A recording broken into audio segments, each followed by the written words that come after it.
Hey there, and welcome back for our third training today in our Expert Film Festival series. What is this? This is all the people who won, the team who won our Spring Accountability Challenge were invited to come on and share their knowledge with my front row community and beyond. And so so far the presentations have been excellent. If you miss them or you can't watch the rest of the trainings throughout the day, don't worry. The replays will be available in the Front Row Facebook group. You can get there by going to frontrowclassroom.com. And we're now going to hear from Catherine Avery, and her topic is less work, more weekend, the 3 key strategies to getting epic stuff done with less stress. In this presentation, Catherine offers multiple options for easy self-care, which she calls moments of pause. Then she'll discuss how planning is based first on your needs and values, and she's going to set up the rule of 3 for your easy daily, monthly, 90-day plan.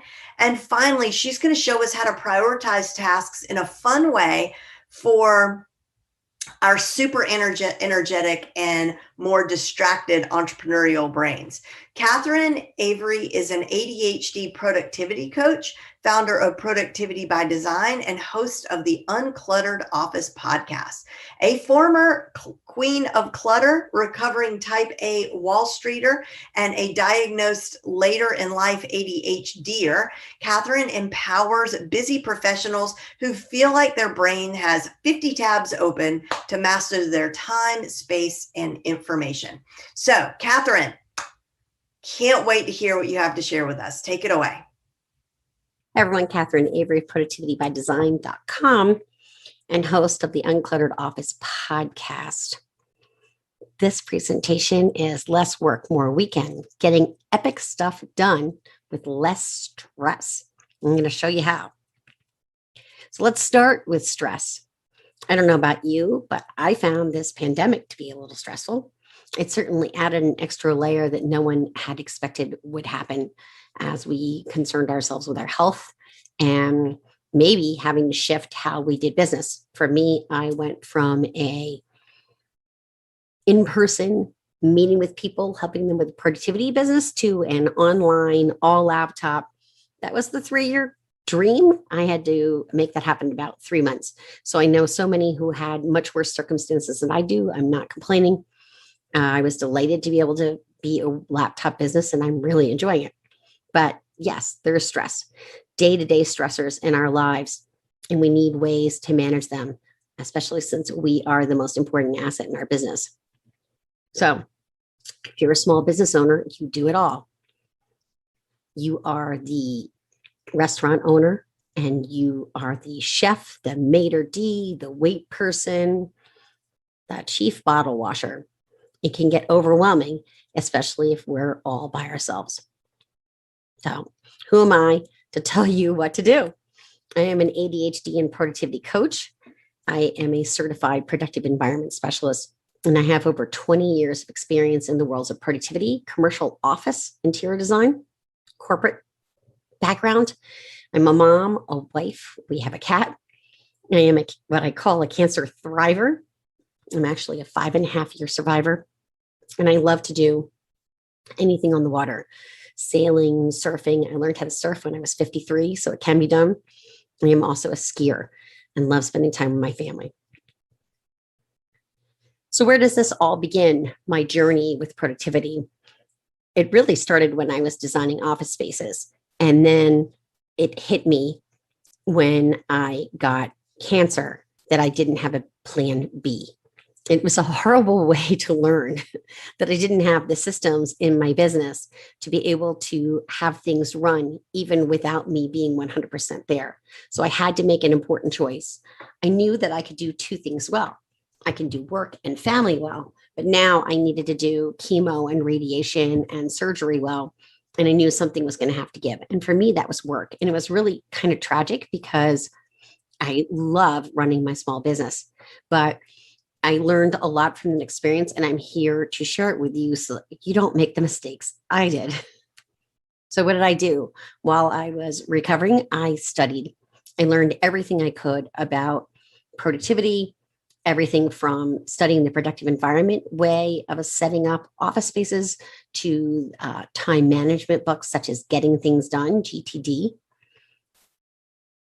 Learned the Eisenhower Matrix, which is a way to prioritize.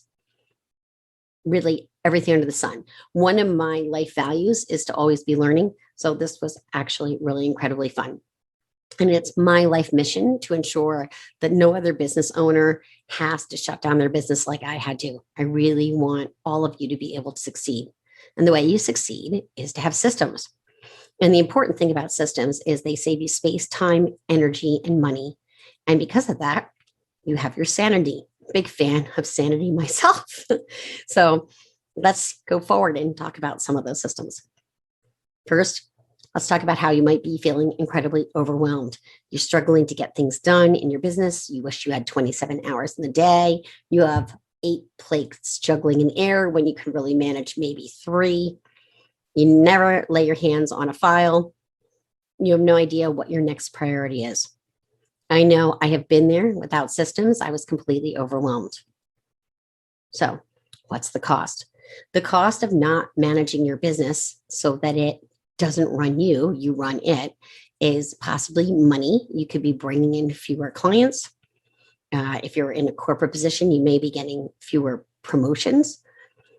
You have a cost to relationships. Your spouse or significant other may be annoyed that they're not getting enough time with you. You may actually be getting that from your family or your friends as well. It can get very lonely when you're working all the time. Health. If you're not eating healthy, I don't know about you, but when I'm stressed out, I'm eating all the things. So want to take good care of our health. For some folks, that's the opposite. They're working so hard, they never take time to stop and have a meal, and they don't eat enough. It's a vicious cycle. And here, speaking of vicious cycles, is sleep. Sleep is the most important thing you can do for yourself. Like I said, you are your most important asset. You need to have gotten a really good night's rest to be able to work really effectively. Finally, self-esteem. When we don't feel good and we're not doing well in our businesses, our self-esteem takes a giant hit. So pass on that. So I don't know about you, but my brain feels like it has 50 tabs open at any given time. I am self-professed. I have ADHD, and it's really important for me to have systems and processes in my business to ensure that my high-powered, high-energy brain doesn't go running off the rails. Also, have to really take a look at our habits. For me, when I'm trying something new, I can be the guy who's throwing all the spaghetti just on the wall, hoping that something sticks. The beauty of putting systems in your business is you won't be doing that anymore. I would also say around habits, if you're deciding you want to change your habits, don't try to change them all at once. Just pick one small habit and work on that until you get it established as a routine. You'll hear everything from 21 days to 90 days. I don't know what to tell you. It takes a lot of time to build a new habit. We'll just put it that way. So I'm going to introduce you to my triple P process, and we can start again. There are only 3 parts of the process. Why? Because that's all any of us can really remember. So the first one is to pause. And I'm sure you're thinking like I did, are you kidding me? Who has time to pause when I'm doing so much of my business? I just need to be doing more. But I can assure you it is the number one most important thing you could do right now. And that was me. I can't stop. It was maybe a year after I had been diagnosed with chemo and was recovering. And I was determined to get back to my business. And I was very much the person who was pushing the boulder uphill. I thought I could do it all. I was just going to get back to it. And I went to a business retreat. I remember it was in January with Patty Lennon. And Patty pulled me up to the front and she did like a little one-on-one coaching session. And she said to me, "You're exhausted. And the most important thing you could do right now is to stop." And I looked at Patty and I said, "But I can't stop." And she said, "You have to." And I didn't like hearing it, but through my tears, I agreed to take a month-long break from my business and not work at all, just rest and feel better. And I like to be learning. So in that time, I was reading more books and really readying myself for that time when I would get back to work. And I have to say, it was a very different experience once I got back to work, in that I was really enthusiastic and excited about getting back to work. Whereas before, it was just exhausting and overwhelming. So, how can we pause? One way is to be silly, go have some fun. That can be anything from playing ball or frisbee with the kids out back, to walking your dog, to playing with your cat, to gathering with friends. This was taken at a design event where they were showing us a bathtub showroom. And we're all kind of a little goofy, and maybe there were some champagne being imbibed. And we thought it would be hilarious to hop into the various tubs and take photographs. And it was pretty funny. And I had a good time. So, where you can, take some time to be silly. For someone like me who has ADHD, just sitting still doesn't really happen. It's not my thing. So the way I pause is to enjoy my hobbies. And for me, I had mentioned skiing, you can see in the one photo, and surfing. That's actually taken the day, the first day I learned how to surf, with my very cute instructor who's young enough to be my kid. If you just find it's really hard for you to schedule time to take care of yourself and do something enjoyable, get a hobby. Try something new. Go learn how to play golf, crochet, whatever rocks your world. It does make a difference. You can pause in this way. If you are a very active person, you don't have to just sit still when you're pausing. The next is to unplug.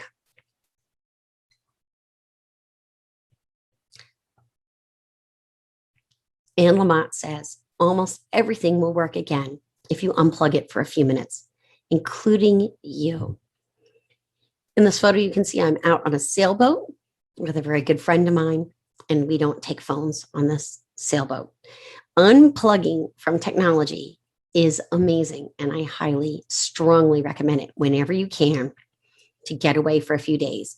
I know a guy who would never take a day off, and he now goes about once a quarter to a little cabin getaway for 3 days where you can't even have a cell phone, and completely gets away from his business. It does make all the difference in the world to unplug. You just are a different human being when you're not constantly answering emails and texts. For me, I got to get out on the water, because if I'm out of the water, I can't take my phone or it's going in the drink. And yes, I do have a waterproof case, but that's not the point. I actually do not take my phone when I'm out on the water, and I love it. Haven't gotten the guts to paddle yet. My daughter does that, but love being on the water. It's a great way to unplug. All right, I'm going to show you the easiest way to unplug and pause. Here we go. And it's just as simple as breathing. It's as simple and as difficult as breathing. If you're like me, you might be a little bit of a shallow breather, and taking a deep inhale is kind of a shock, but it is one of the best things you can do for yourself. And you can do it anywhere and no one has to know. So right now we're going to practice. I would suggest putting your feet flat on the floor and closing your eyes. Now, if you're somewhere where you don't want people to know you're deep breathing, you don't have to close your eyes. You can do this with your eyes open, and I'll count for you. We're going to take 3 breaths for the count of 3. So breathe in, 2, 3, out, 2, 3. In, 2, 3, out, 2, 3. In, 2, 3, out, 2, 3. So what you probably just experienced was feeling much calmer. Probably your shoulders dropped down. You relaxed quite a bit. You could hear the difference in my voice. I slowed way down. What happens, and I'm not the world's greatest at brain science, but I'll give you the very simple version, is when we're in a panic, when we're anxious, when we're stressed, the fight or flight response, which is the amygdala or the lizard brain, kicks in. And it's at the very base of your spine. And the way the brain evolved, it evolved all the way up to the front. And the portion that's just behind your forehead is the executive function area. And what happens is when we get stressed out, that amygdala takes over. It's running the show, and we have nothing to say to it.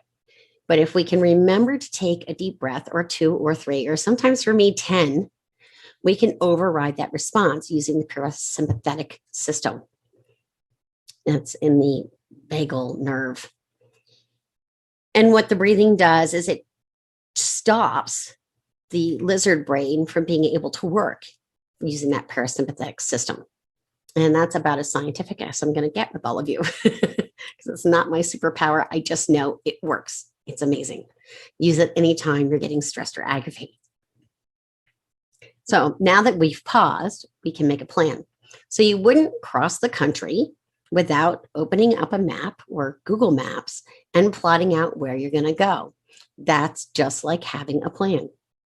A plan is simply a way to help reduce your stress and overwhelm because you know what you're going to do next. And without a plan, you may as well be Alice down the rabbit hole. You're confused, you don't know where you are, and you don't know where you need to go next. I always start with my clients by establishing their vision. What is it they envision for their lives? What's the 1 year, the 3 year plan? Loosely. I'm not looking for something really intense. We talk about what their values and needs are. I can tell you my values and needs, but I have to read them because they're over here in my office area. They are health, family and freedom, creativity, honesty, and flexibility. I make all my decisions based on at least the top three, which are the health, family, and freedom. And health, obviously, as a cancer survivor. Family, my family is very important to me. And then freedom is really about, having this business, running it myself and not having to answer to some other boss, although sometimes my boss is pretty tough. The first thing you're going to do, especially if you're feeling incredibly overwhelmed and don't know what to do next, is to do a brain dump. And what does this look like? It's literally what you see here. Pen to paper, write everything down. Write everything you have to do, no matter how minute, and then you'll sort through it. But this is a great starting point and a great tool when you're just not sure what to do next. I keep a pad of paper and a pen in the bedroom because sometimes I wake up in the middle of the night and I think of something and it's easy to just write it down. And now you're not storing it in your brain anymore and you can go back to sleep. So brain dump, big fan. When you're starting to create your to-do list, you want to think about a couple of neat little thoughts. So the first one is this. Please stop saying I have to. This took me years to learn. I want you to hear the difference in the energy. I have to do the laundry. I get to do the laundry, or I'm doing the laundry. I have to has this deep pressure that I swear must come from childhood when we were told there were certain things we had to do and get them done now. You don't need that kind of energy in your life. And I was putting it out there. I will be the first to confess for a very, very long time. And it really took me having cancer to understand that I don't have to do anything. I choose to do them. And I'm very blessed to be able to do so.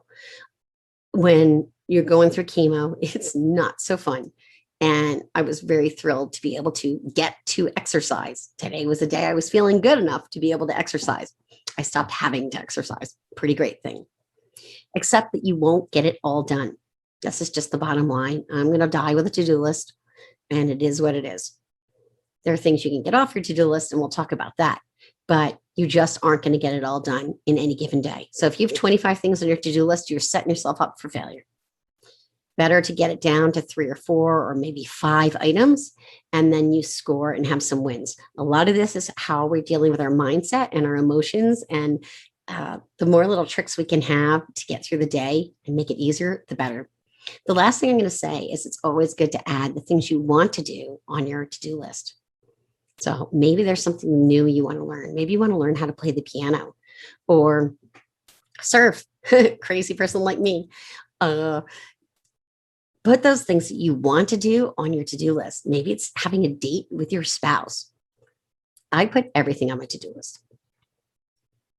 Then you make your plan based on the brain dump and your to-do list. And how do you do this? Well, the way I work with my clients is we work on any given set of 3 goals over the course of 3 months. And I'm going to talk to about 3 minutes in one minute. So the rule of 3 works like this. You have 3 goals that you want to accomplish over the course of 3 months.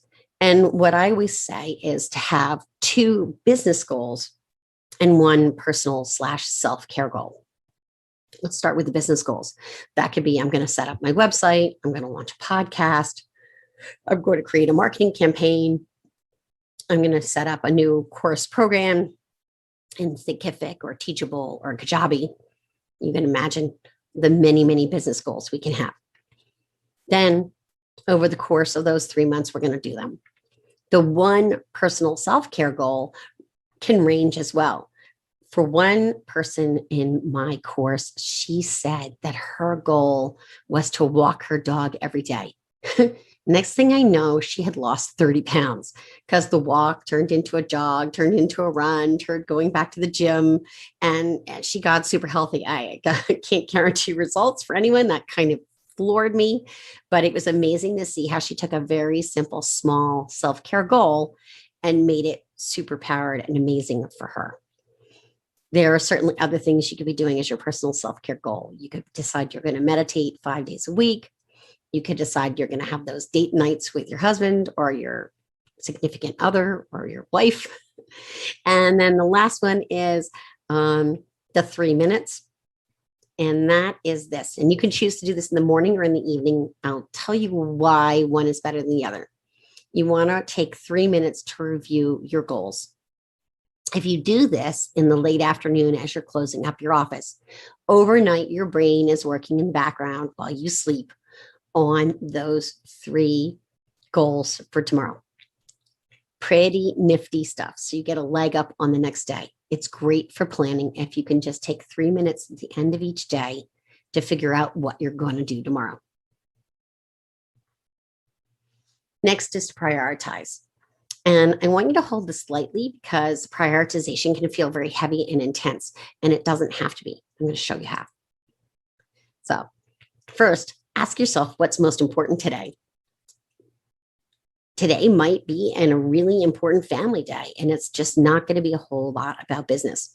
And by the way, if anyone can ever find this t-shirt of this gal, not today, Satan, I want that t-shirt because it so feels like that some days with business. It's just like, nope, not doing that today. So what I use now, used to use an Eisenhower matrix. It's very easy to find online. And with the Eisenhower matrix, it's about urgent versus important, with the goal being that you always want to be working on what's important, not what's urgent. And so many of us live in the world of urgent. But I found this from Julie Gray of Profound Impact, and it's a delegation matrix. And it's a little different energy around it. I just prefer it. It works for my ADHD brain. So as you can see, things in the red zone on the left, my left, probably your right, are the things that you're going to try to get off your plate. So anything that you dislike, but is very valuable to get done, you need to delegate. My example for this is bookkeeping. I do not enjoy keeping the books. I don't want to put little receipts in and do all that work. So I have a bookkeeping team, and they handle that end. And of course, I know what my income statement is and my P&L and how much money's in the bank and all that. Don't get me wrong. When I'm saying delegate, I'm not saying just abdicate. I'm saying you still have to have your finger on the pulse of your business. Avoid is anything you dislike to do and it's not valuable. And I never can come up with a good answer for this, but I'm sure there are lots of things that I just don't do because I don't like them and they're not valuable. One that comes to mind that could be, but it's kind of on the border of delegate, is to not iron shirts. Maybe you buy no iron shirts. Maybe you delegate them out to the dry cleaner instead of washing them and ironing them yourself. Really not a fan of ironing, and yet I do it more than I would like. Then we go over to the green side, and this is where you want to spend most of your time. And a lot of us end up in the comfort zone. We do these things that we like, but they aren't terribly valuable to moving either our personal goals forward or our business goals forward. So the goal, of course, is to get up into that upper corner, which is the genius zone, the things we like to do that are also really incredibly valuable. So for me, I like networking. I enjoy meeting new people. That's very valuable for my business, right? Because that's how I grow my business. The more people who can know, like, and trust me, the more likely I am to get more clients. I enjoy giving presentations and teaching. This is something I like, and it's also incredibly valuable. Here, the beneficiary of it right now. And here I am having a great time. So Delegation Matrix is a great tool for helping you prioritize. Next, you want to schedule absolutely everything into your calendar. So now you've done your brain dump, you've created your plan based on your visions and your values, you've chosen your top 3 goals, you've prioritized your life. Now you want to schedule all of it. So when we're talking about scheduling everything, you're going to notice at the very top, I talk first about days off and vacation time. And you're probably thinking, Catherine, when are you going to work? So here's the deal. You will always work. You will probably not take nearly the days off that you need to take to feel really good. Vacation, for me at least, with a kid still in high school, is set by school. So I can only take my vacations when my kiddo is taking vacation. So that's one of the reasons I put that on the schedule first. Ideally, I take at least one Friday off in the summer every month. Actually, I try to strive for every Friday afternoon off. I really do take time for myself.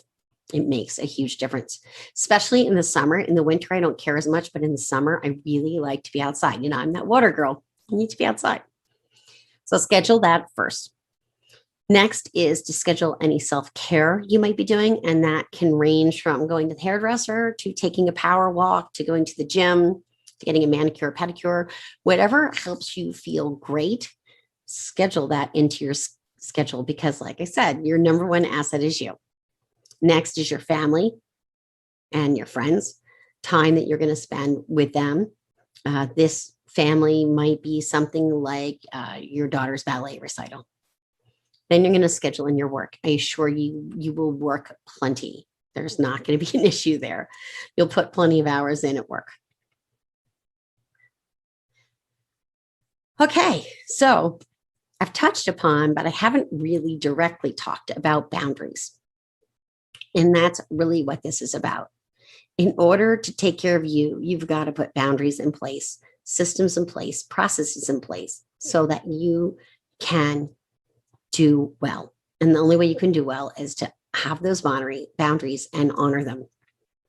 Shonda Rhimes wrote a book called The Year of Yes. And I kind of thought it was insane. I thought, oh my gosh, I'm the one who needs to be saying the year of no, because I was always saying yes. And it was fascinating. And one of the things she said was this: you can't say yes to everything and not say yes to taking care of yourself. You cannot help people if you are an empty, dry well. You will have nothing to give. It's really, really important. If you take nothing else away from this whole thing on productivity, it's that to be productive, you need to learn how to be intentionally unproductive. And I'm here to help you do that. Yes, we can do this. We can be intentionally unproductive.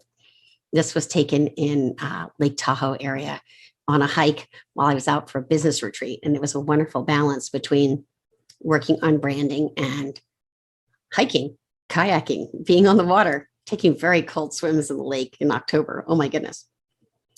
So how can we do this? I'd love to be the person who can help you, especially if you're struggling or feeling alone in your business, or if you want to be more efficient and have massive accountability. This is the Get More Done Accountability Facebook group. And how this works is each week we have a Facebook Live with content. I teach you various productivity strategies, much like you learned here today, but in even more depth. Obviously, because it's live, you all can ask questions if you're there while it's being recorded. Every week, 3 days a week, I run the Productivity Power Hour. Right now, it's at 10 a.m. Eastern. Tuesday, Wednesday, Thursday, I am open to moving one of them to a different day if that's something you need to accommodate for you. That just seems to be the best time that works for the people who are on a variety of schedules. I've got people from Colorado all the way over to Europe. So we have to keep in mind various time schedules. Every month I do a Q&A where I answer any questions anyone might have. Happy to do that. And every quarter, we have a quarterly group planning session where we sit down and we plot out the next 90 days in our businesses. Where have we come? Where are we going? How is where we're going aligning with our values and needs and vision? Just for Front Row CEO, I'm offering a special bonus, which is the 90 days in 90 minutes quick start session. And what this means is we sit down one-on-one via Zoom and we plot out what your plan is for the next 90 days. We do that one-on-one so you can get a sense of me and have that incredible, juicy one-on-one time together. Obviously, the group is amazing. We have wonderful people in it, and they would be thrilled for you to jump on board with us. We really love it. It is small, and I like that it's small. It really makes a difference. Other great thing for Front Row CEO, you can see here productivitybydesign.wishpondpages.com, Get More Done accountability group. Yes, there's a coupon code. So this is normally $127 per month for anyone who joins. You can join at any time. You can stop at any time. But with Front Row, I've offered a 25% off coupon code. So it comes to about $95.75 or so. Someone can do better math than I can. It's under $96 a month. I wanted it to be really reasonably priced so that you could join and gain more hours in your day. It truly is epic. We have a blast. I love serving my people in this way, and I'd love if you would be a part of it. You can contact me, Catherine J. Avery. My website is productivitybydesign.com. If you type in callwithcatherine.com, that will take you straight to my calendar where you can schedule a 30-minute consult with me to ask me about the program, what other things I'm offering. I do one-on-one coaching. And you can find me under any of the socials under Catherine J. Avery. I specifically put LinkedIn here. And with that, I would love to suggest that you put any questions you have down in the comments, and we'll have a little coffee talk here, and I'll answer anything you want to know about productivity and the business. I hope you all have the most amazing day. Thanks for joining me. Thank you so much, Catherine. That was awesome. If you'd like to know more about Catherine and her offerings, make sure and click the link down below and stick with us for our next presentation at 1 p.m. Eastern Standard Time with Nika Stewart, who's going to be talking about creating social videos that highlight your brilliance, spark tons of engagement, and grow your business. So see you soon.